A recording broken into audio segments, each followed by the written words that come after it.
नमस्कार। आपके अपने YouTube channel JR classes bye Balraj sir में एक बार फिर से आपका स्वागत है। आशा और उम्मीद है आपकी तैयारी बहुत अच्छे से चल रही होगी। और हरियाणा MCQs की जो हमने वन लाइनर सीरीज चलाई हुई है, उसी सीरीज में आज हमारा जो टॉपिक रहने वाला है वो है हरियाणा में जो इरिगेशन डिपार्टमेंट है, जो सिंचाई व्यवस्था है, जो इरिगेशन की मैनेजमेंट है, वो क्या है, किन किन बांधों से जो है क्वेश्चन बन सकते हैं, किन किन नहरों से क्वेश्चन बन सकते हैं, क्या क्या क्वेश्चन पूछे जा चुके हैं। इन सभी क्वेश्चनों के साथ शुरुआत करते हैं पहले क्वेश्चन से। पहला क्वेश्चन है, हरियाणा में ओट्टू बैराज किस नदी पर स्थित है?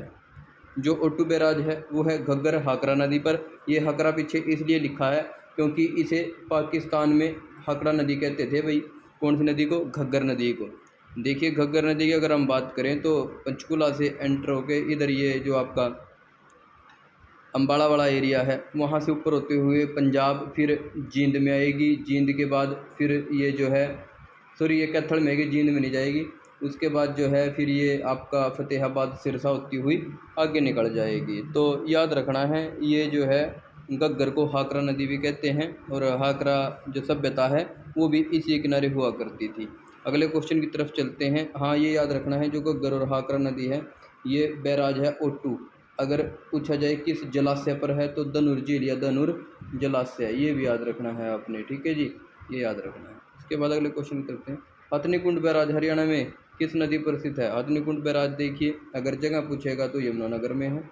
किस नदी पर है? यमुना नदी पर है। ये भी आपने याद रखना है, हथनीकुंड बैराज 1879 वाला।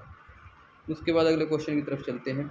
दादूपुर नलवी नहर सिंचाई परियोजना से हरियाणा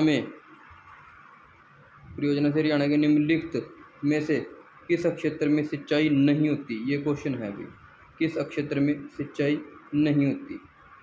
जो आपका दादूपुर नलवी नहर है, इसके बारे क्वेश्चन है। देखिए, दादूपुर एक जगह है जो है आपके ज़िला यमुनानगर में। ठीक है जी।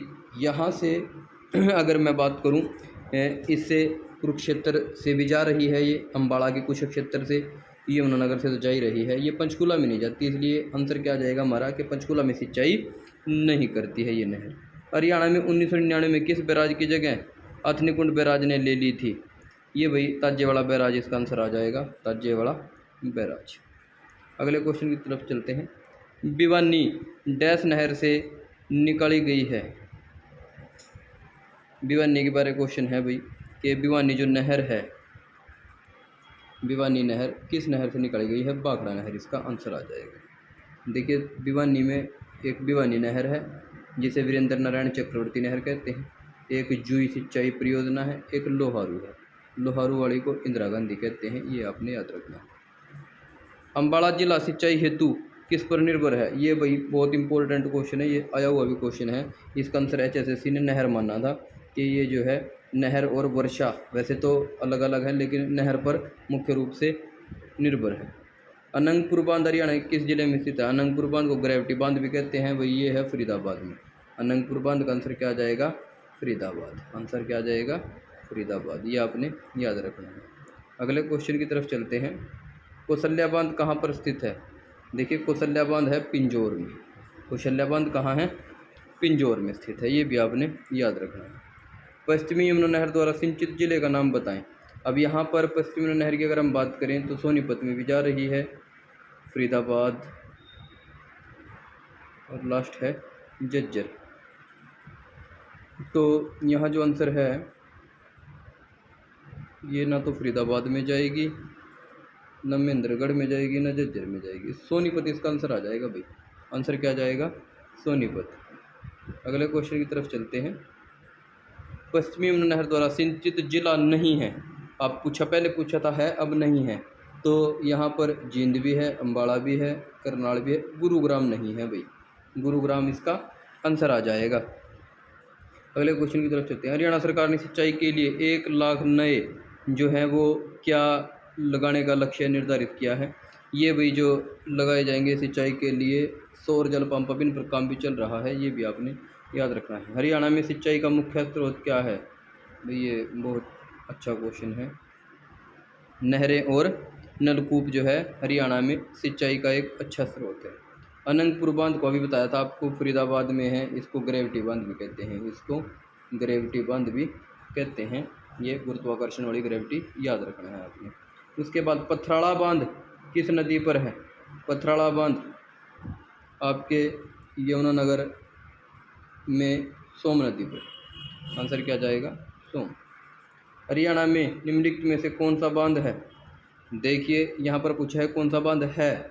मैथान नहीं है, बासेलपुर नहीं है, इंदिरा गांधी ये इंदिरा सागर नहीं है। आंसर क्या जाएगा? कौशल्या। आंसर क्या जाएगा? कौशल्या।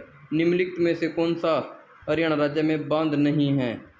अब दोबारा फिर अनंगपुर बांध भी है, ओट्टू बैराज भी है, कौशल्या भी है। ब्रह्म सरोवर कोई बांध नहीं है भाई। ब्रह्म सरोवर एक झील है, कुरुक्षेत्र में है। और ब्रह्म सरोवर के बारे में क्वेश्चन आता है कि ये किसकी पुस्तक है जिसमें इसका जिक्र है? किताब उल हिंद। कौन सी पुस्तक में जिक्र है इसका? किताब उल हिंद। किसकी पुस्तक है ये? अल बेरूनी की। किसकी पुस्तक है? अल बेरूनी की। ठीक है। ये ब्रह्म सरोवर जो है 500 × 100 का जो है एक पक्का सरोवर बना हुआ है, 500 बाय 100 का। ये आपने याद रखना है। अल बेरूनी की पुस्तक किताबुल हिंद में इसका जिक्र है। अगला क्वेश्चन जो है हरियाणा में निम्नलिखित में से कौन सा बांध है? ये बार बार यही क्वेश्चन आ रहे हैं। ओट्टू बैराज आंसर आ जाएगा, ये रिपीट होगा क्वेश्चन। छोटू राम ने भाखड़ा बांध समझौते पर किसके साथ हस्ताक्षर किए थे? HSSC द्वारा रिपीटेड क्वेश्चन है 2 बार। बिलासपुर का राजा, ये बिलासपुर है हिमाचल प्रदेश वाला। तो आंसर क्या जाएगा? बिलासपुर के राजा के साथ हस्ताक्षर किए थे। निम्नलिखित में से किसे इंदिरा गांधी नहर भी कहते हैं? देखिए ये क्वेश्चन अभी थोड़ी देर पहले मैंने आपको बताया था। एक तो है भिवानी नहर, एक है लोहारू नहर। ठीक है जी।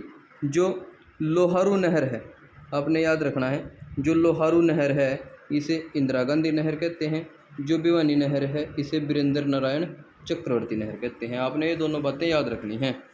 ठीक है जी। लोहारू को इंदिरा गांधी कहते हैं और भिवानी नहर को BN चक्रवर्ती। BN चक्रवर्ती हरियाणा के राज्यपाल रहे हैं। सबसे लंबा इनका कार्यकाल रहा है राज्यपाल के रूप में। सबसे छोटा कार्यकाल ओम प्रकाश वर्मा का है और मुख्यमंत्रियों में भजन लाल का सबसे लंबा कार्यकाल है। सबसे छोटा कार्यकाल ओम प्रकाश चौटाला का है। गुरुग्राम नहर किन 2 जिलों में सिंचाई करती है? या गुरुग्राम नहर से किन 2 जिलों में सिंचाई की जाती है? गुरुग्राम और फरीदाबाद भाई। गुरुग्राम ये जाति पलवल को भी है, लेकिन आंसर क्या याद रखना है आपने? गुरुग्राम और फरीदाबाद। अगला क्वेश्चन जो है वो है आपके लिए, जो जुई नहर है हरियाणा के किस जिले में सिंचाई करती है? अभी बताया था जुई नहर जो है ये सबसे छोटी नहर है। ये भिवानी में जो है एक सिंचाई के रूप में जो है कार्य करती है जुई नहर। ठीक है, ये याद रखना है। ककरोई माइक्रो जल विद्युत परियोजना, देखिए ककरोई जो है ये सोनीपत में एक परियोजना है। कहाँ पर है? सोनीपत में। किस नहर पर है? पश्चिमी यमुना नहर पर है। पश्चिमी यमुना नहर पर है। ककरोई सूक्ष्म जल विद्युत परियोजना पूरा नाम है इसका। माइक्रो का मतलब सूक्ष्म ही होता है, ये आपने याद रखना है। तो आंसर यहाँ क्या आ जाएगा? पश्चिमी यमुना नहर। अगला जो क्वेश्चन है, फुहारा सिंचाई योजना की दृष्टि से हरियाणा का भारत में स्थान।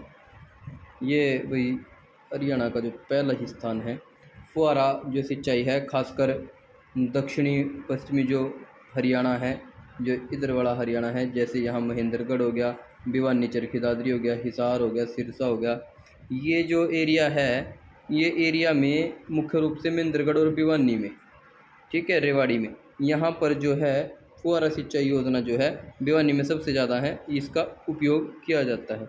नलकूपों की सहायता से फुहारा, अब देखो पहले जो था कि फुहारा सिंचाई, अब है नलकूपों की सहायता से। अब नलकूपों की सहायता से जो फुहारा है वो महेंद्रगढ़ में है भाई, क्योंकि अम्बाला आपका उत्तरी में है, करनाल भी उत्तर है, कुरुक्षेत्र भी उत्तरी है। यहाँ पर फुहारे की जरूरत नहीं पड़ती। ये कहाँ होती है? महेंद्रगढ़ में। और आज का हमारा अंतिम क्वेश्चन है, हरियाणा की सबसे पुरानी नहर कौन सी है? पश्चिमी पूर्वी यमुना नहर। अब देखिए पूर्वी यमुना नहर उत्तर प्रदेश की है, पश्चिमी हरियाणा की है। ठीक है, इसकी खुदाई का कार्य फिरोज शाह तुगलक ने 1355 में किया था। ठीक है, 1879 में इसके ऊपर एक ताजियावाड़ा में बांध बनाकर इसको निकाला गया था पश्चिमी यमुना नहर को हरियाणा के लिए। तो यह आज आपके लिए जो है हम 25 क्वेश्चन जो हैं हरियाणा जीके में सिंचाई इरिगेशन से लेकर आए थे। आशा और उम्मीद है आपको ये वीडियो अच्छी लगेगी। ज़्यादा से ज़्यादा शेयर करें अपने दोस्तों के साथ, मित्रों के साथ। और अगर अभी तक आपने हमारे चैनल को सब्सक्राइब नहीं किया है तो कृपया करके GR classes bye Balraj sir को सब्सक्राइब करें, ताकि आने वाली वीडियो जो है वो आपके लिए फ़ायदेमंद हो और आप तक पहुँच सके। धन्यवाद, नमस्कार, आपका दिन शुभ हो।